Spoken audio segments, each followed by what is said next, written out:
Hello and welcome to Initial Solution. In this tutorial, I will show you how to print a document in Google Docs. So let's begin the video. First, open the document you want to print.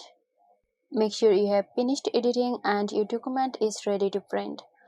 Now click File in the top left corner and then scroll down a bit and select Print. You can also use the keyboard shortcut. Press Ctrl+P on your keyboard. In the print window, select the printer you want to use. Before printing, review the print settings, the number of copies, pages, colors, paper size. Once you are happy with the settings, click Print. Your Google Doc will be sent to the selected printer. So that's it. I hope this video helped you out. Stay tuned for more helpful tutorials here at Initial Solution.